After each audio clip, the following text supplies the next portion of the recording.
سلامونه قدرمنو اوریدونکو او لیدونکو هیله لرم روغ جوړ خوشحاله او آرام اوسئ. زه فیضیه هوسا یم له ډنمارک څخه د افغان غږ د رادیو تلویزیون چلوونکي. قدرمن دوستانو، بیا هم د اونۍ د یادښت وخت را رسېدلی دی او هیواد دوست صاحب نه به هیله وکړو چې راپیل کړي. هیواد دوست صاحب مهرباني. له ډنمارک څخه د افغان غږ د رادیو تلویزیون قدرمنو لیدونکو او ګرانو خویندو ورونو مشرانو او کشرانو ځوانانو سلامونه او درناوی او نیکې هیلې. خوشحاله یم چې بیا هم د نوې خپرونې په وړاندې کولو سره ستاسو په خدمت کې یو. هیله ده تر اوسه مو خپرونه خوښه شوي او اوس بیا هم وار ده د اونۍ د یادښت. په زړه پورې دا د موږ لپاره چې اوس د دې په ځای چې موږ د اونۍ یادښت وړاندې کوو، قدرمن اوریدونکي ډېرې پوښتنې رالیږي او موږ دې پوښتنو ته بل ځای نه لرو، خو په همدغه یادښت کې مجبور او اړ یو چې د دې نه یادونه وکړو او د دوی پوښتنو ته که ممکنه یې ځواب ورکړو او که نه یې بیا نو مستقیمه له هغوی سره د مسنجر له لارې یا د واتساپ له لارې پوښتنې ورلیږو که هغه دلته د نشر وړ نه. په هر حال په خپرونه کې مونږ ډنمارک پیژندنه هم لرو. په ډنمارک پیژندنه کې د احزابو ګوندونو ونډه دلته سیاسي ګوندونه او د دیموکراسۍ د یو څرګند نښې په توګه د دې احزابو په باب باندې خبرې کوو. په ډنمارک کې له بلې خوا د چیګاپا یا څه خبرو په برخه کې موږ نوي قوانین د مهاجرت او دلته د ستونزې چې دي یا نوي مقررات دا هم څرګندوو. دلته په ډنمارک کې له بلې خوا نه موږ لرغوني افغانان لټوو په لرغوني آریانا کې. له هغې ډلې د سیتي یا کاسی یا د سحاق یا زحاق قام په باب چې دا د پښتنو نیکونه او پلرونه دي، دا هلته لټوو او دا د هغه کتاب نه اخلو چې راټولوي له بېلابېلو منابعو نه. خو په تېره بیا د علامه قیام الدین خادم د کتاب د په لرغونې آریانا کې افغاني قامونو لټونه ده، دا د کتاب نه راخلو او د کې به ان شاء الله چې بحث ولرو. تاسو نه مننه چې دې کې موږ سره برخه اخیسته. بل برخه بیا د ګلپاڼې ده چې هغه ادبي برخه ده. هغه کې لنډ داستانونه، لنډ کیسې، شعرونه، طنزونه، د ملا چرګک ټوکې ټکالې لرو. تاسو واورئ که نه اورئ نو ګوره بیا به پښیمانه یاستئ. خپرونه هره شنبه او یکشنبه خپریږي 4 بجې د مازدیګر د ډنمارک په وخت باندې، د مرکزی اروپا په وخت باندې. واورئ او را سره برخه واخلئ په مطالبو کې. او بل برخه ده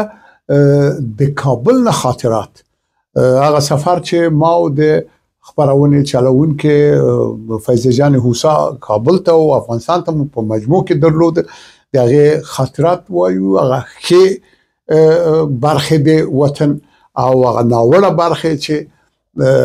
کېدای شي چې یاد وکړو او کابل کې واکمنان همداسې خپل ټول زمونږ افغانان هغه نیمګړتیاو ته متوجه شي او خوالي ته لا پراختیا ورکړي. په هر حال د اونۍ په یادښت کې دا واره مونږ ته 3 پوښتنې راغلي دي. پوښتنې ډېرې دي خو دا 3 پوښتنو ته به په لاندې توګه ځواب درکو. یو دا چې د امریکای د متحده ایالاتو د نوې ولسمشري ټولټاکنه کې چې ښاغلی ټرمپ ولسمشر شو، نو دا به د افغانستان په حالاتو څه تغییر وکړي؟ آیا بیا هم هماغه جنګ سالاران موږ چې اورو ډېر خوشحاله دي او د دې امکان به ولري چې بیا دا جنګ سالاران دلته راشي په موږ باندې حاکمیت وکړي، او که نه دریم ګروپ به امریکایان یا به دوی جوړ کړي او یا به افغانان چې جوړي هغې نه ملاتړ وکړي. دا یوه ډېره اوږده او کمپلیکسي پوښتنه ده. دې ته ځواب ورکول هم ډېره سخته ده. اوله خو د افغانستان زموږ په عقیده د افغان غږ د رادیو تلویزیون په عقیده او ګروهه د افغانستان مسایل په اصل کې په افغانانو پورې اړه لري. افغانان څنګه چې ځان ته یو حاکمیت ټاکي نو هماغه د وټاکي په اصول کې هم داسې ده چې هیڅوک د بل چا په کورنۍ چارو کې باید لاسوهنه ونه کړي. اما خو زبرځواکونه دي، زبرځواکونه خو بې له شکه چې په ټول نړۍ باندې منګولې خاکې کړي دي. دغه 4-5 قدرتونه دي چې روسیا ده او چین ده، عربي هیوادو کې عربستان ده او بیا امریکا ده، اروپا ده. دا هیوادونه دا د خپل ګټ پسې دي. د نړۍ په هر سیمه کې دولتونه دوی ټاکي او ولسمشران هم دوی ټاکي، نوع د حکومت څرنګوالی د حکومتونو دولتونو دوی ټاکي. او په هر صورت کچېرې ملت یو ملتي او یو موټی نو هغه خپل برخلیک به خپل وټاکي، نړۍ سره به تعامل وکړي. بې شکه د قدرتونو سره مجبور یو چې ځان به جوړو کنه. اما مهمه خبره ده چې افغانان بیا د جګړه مارانو نه ظرفیت لري، نه طاقت لري او نه داخله لري. هیڅوک دلته د ژبو مسله نه ده، دلته د قانونو مسله نه ده، دلته د مذاهبو خبره نه ده، دلته د افغانستان د سلامتۍ خبره ده.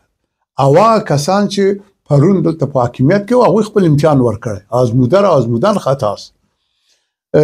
دا کار ممکنه نه ده او خپل افغانان دی ونه غواړي. همدا اوس چې په اروپا او امریکا او په نورو ځایو کې د افغانان دي خو لاړ دي شي هم دغه چې تاسو که امریکایان یادوئ چې نوی حاکمیت لري او دا ویره لري چې څنګه به شي د افغانستان حالات، خو لاړ شي د افغانستان حالات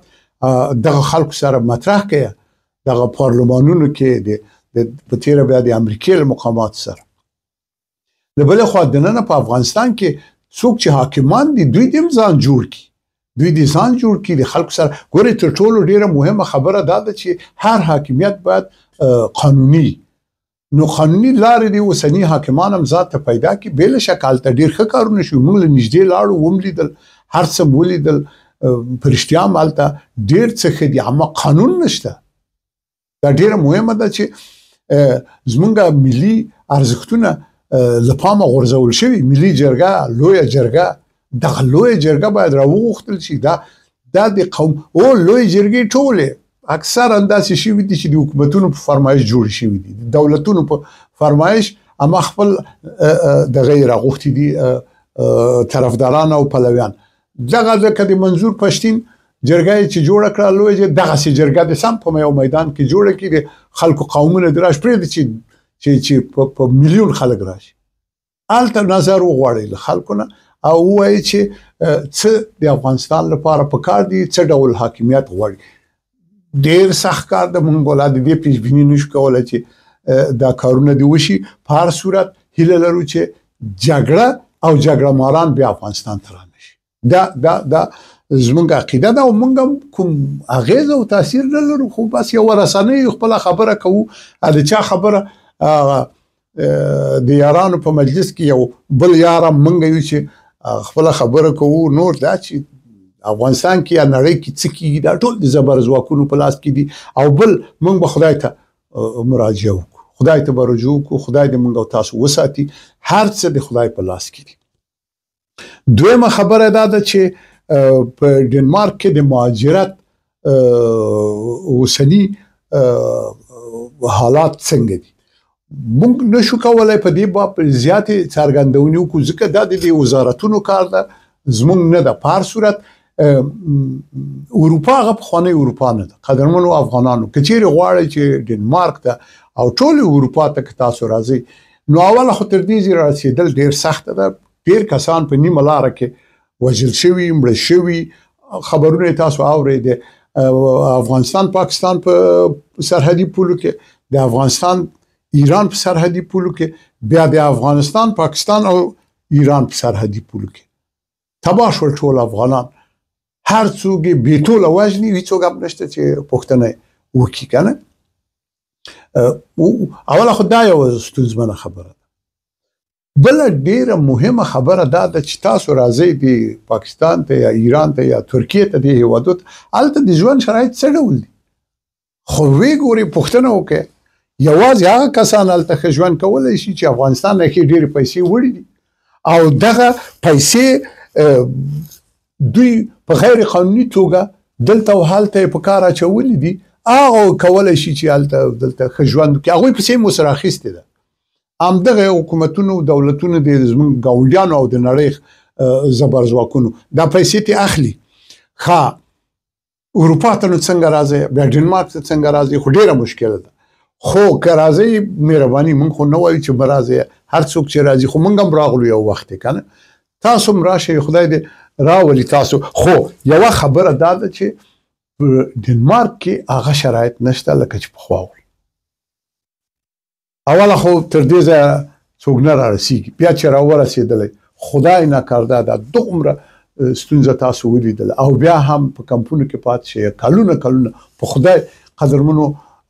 لیدونکو ډېر افغانان زه به اوس څه څاته وایم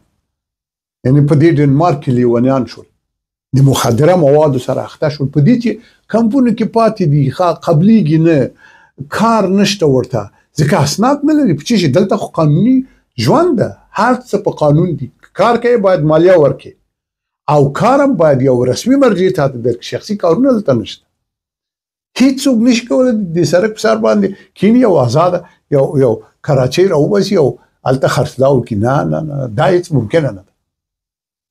نو بنان ځان ته زحمت مه ورکوئ د افغانستان حالات ښه دي نور به هم ښه شي او ټولو سیاسیونو نه هیله لرو چې دولتونو سره حکومت وکړي مرسته وکړي هغوی اصلاح کړي خپله دولتونه دې هم ځان اصلاح کړي دولتونه داسې نه دي چې له خدای تعالی نه یې فرمان راوړی دی دوی راغلي دي هر یو په خپل واک او زور او وسلوالو امکاناتو باندې راغلي دي کوم حکومت خلکو ټاکلی زه تاسو ووایم نه دا اوسنی حکومت خلکو ټاکلی ده او نه هم پخواني دولتونه چې راغلي په افغانستان کې هیڅوک هر څوک یا د کورنۍ په حساب راغلي دي او یا هم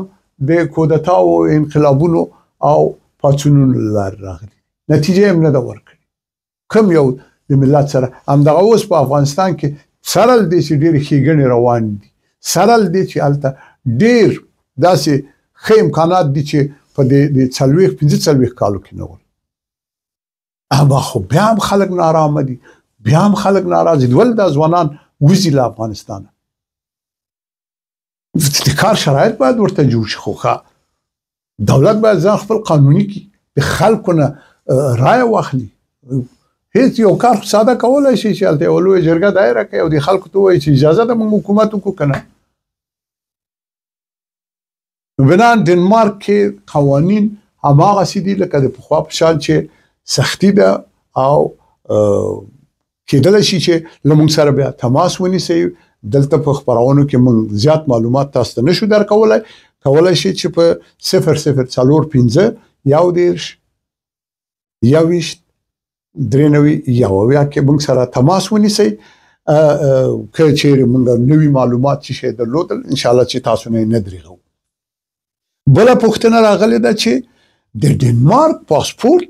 څوک څنګه اخیستی شي دا پوښتنه د مزار شریف نه د کابل نه او د لغمان نه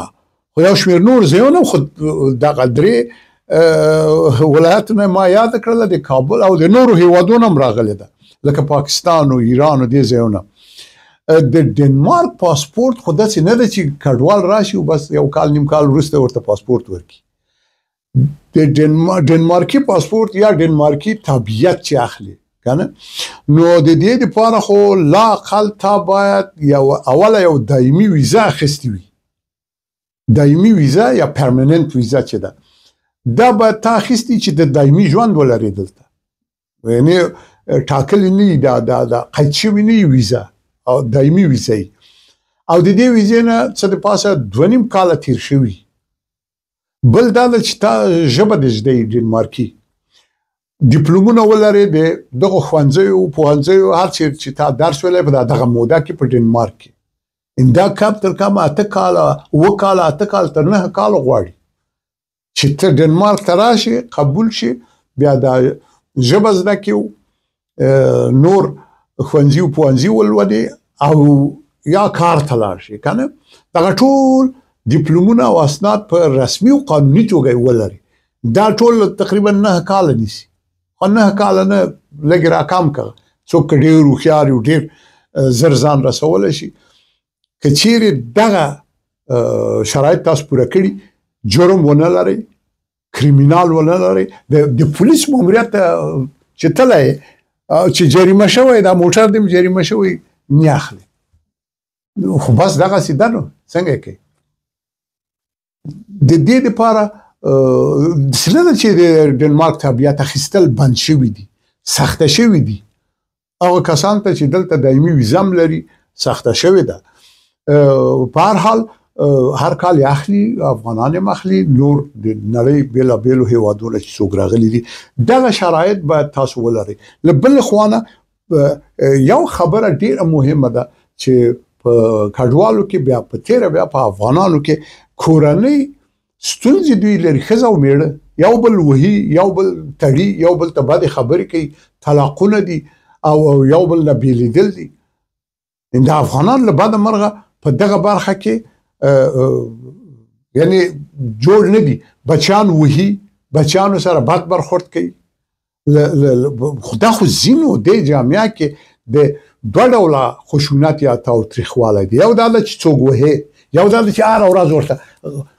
بس لګیا یې او بدې خبرې کوي د خوب نه چې جګ شي خپلې ښځې ته بدې خبرې کوي یا ښځه میړه ته بدې خبرې کوي یا بچیانو ته چېرته یې ودې خره بچیه و د سپي بچیه دا ولې دا شی نه زده کوي ولې کمیس پرتوګ نه اغوندي ولې دا نه کوي ولې افغاني مسایل دا په دې ډول خو نه کېږي افغانیت اسلامیت او زمونږ کلتور او فرهنګ د دې ساتل داسې دي لکه ښوونځی او پوهنځی د یو مور او پلار لپاره د ښځې ساتل یا د میړه ساتل دا خو څه کالي نه دي چې هر وخت بدل کو په افغانستان کې هم د ښځې او میړه ساتل څه اسانه کار نه ده او دلته هم دلته که دا ښځه در سره صبر وکړي یا میړه در سره صبر وکړي دا دولت در سره نه کوي بچیان دي که ووهل وایي وروره دا خو د ملت بچیان دي دا خو ستا بچیان نه دي زه هره میاشت د دې پیسې در کوم تا ولې دا ځورولي په رواني لحاظ هم که ته وځورې یعنې دغه مسایل هم د دغه ویزو یا اسنادو په اخیستلو کې ډېره زیاته منفي اغېزه لري قدرمن دوستانو دغه وی د دې اونۍ د یادښت خبرې زیاتې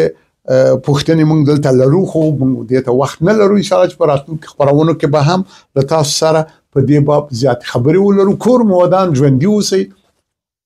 که احیانا غواړئ چې د ډنمارک د ټولنې او د افغانانو د ژوند په باب دلته او د بچیانو د کار او ژوند او شرایطو امکاناتو په باب غواړئ معلومات ترلاسه کوي نو زموږ د ټلیفون شمیره ده 0045 چې دا کود ده د ډنمارک 11 21 93 11 هیله لرو چې نیکمرغه جوړ خوشحاله اوسئ